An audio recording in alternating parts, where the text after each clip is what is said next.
nwere ikike maka inyocha nhọpụta n'ala Nigeria kpọrọ Polling Unit Ambassadors of Nigeria alaka nke Anambra State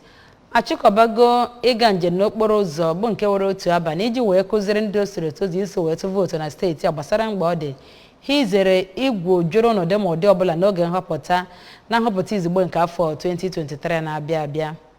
Ya bụ njem okporo ụzọ bụ nke ha mere n'Ọka bụ nke a kpọrọ Operation Don't Buy, Don't Sell Your Vote, ya bụ azụkwala elekwala vootu gị. Onye ọrụ anyị bụ Blessing Uchendu sonyere na ya bụ njem ma weta akụkọ a n'uju.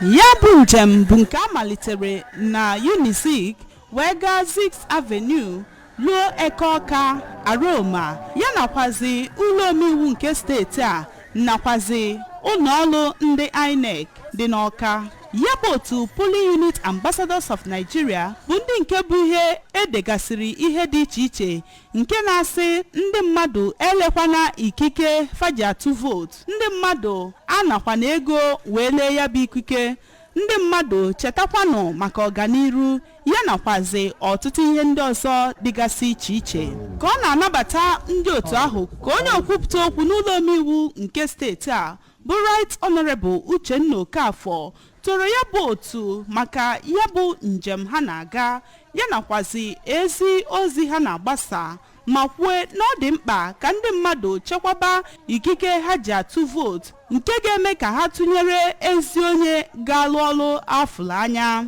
Right Honorable Okafọ chetakwara ndị tozugoro etozu ka ha gbaa mbọ chekwaba ya bụ ihe fa ji atụ vootu ma gbaa mbọ binye aka mgbe a ga-adọ ndọrọndọrọ ọchịchị. N'aka nke ya ka onye National Director Contact and Mobilization nke South East bụ Engineer Okwuchukwu Ogbunuko kwuru na ya bụ otu bụ nke na-agbadokasị ụkwụ n'ime ihe anya oghe n'ihe gbasara ọchịchị ịkụziri ndị mmadụ ka ha mata oke na ọlụ ha n'ihe gbasara ndọrọndọrọ ya nakwazi ọtụtụ ihe ndị ọzọ dị iche iche. Onye ọbụla ga-evotu onye dị ya mma na ya sịrị gị na onye ị ga-evotu, mana ihe anyị dị against bụ mmadụ ịbịanye gị ego sị gị nye voters card. So mmadụ ama mpụta na ọmata ego na ọbụla enye gị were ego ahụ tinye n'akpa elu that voters day ivotu onye dị gị mma, onye ga-eme ka isi n'afọ anyị na-apụta wee pụọ. Onye isi otu ahụ nke steeti a bụ Maazị Anthony Nebedum ya nakwazi onye Director nke Gender Affairs nke steeti a bụ Ambassador Stella Maris Ogugwa nakwazi onye Director nke General Voter Education bụ Maazị Chinedu Nwankwọ kwuru na ya bụ njem bụ iji wee gbagidesie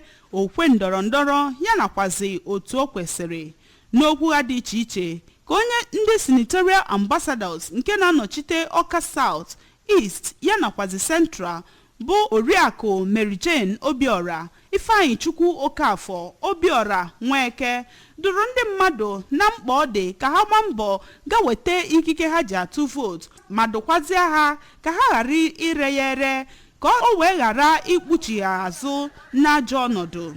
Otu Polling Unit Ambassadors nke Nigeria ka emere ka amata na ọ bụ otu nke nọrọ onwe ya nke debekwara aha ha n'otu Corporate Affairs Commission ma bụrụkwa nke ndị otu INEC nyere ikike iji wee na-eneba anya n'otu esi adọ okwe ndọrọndọrọ na ala Nigeria. Site n'Ọka, Blessing Uchendu maka akụkọ ụwa ABS.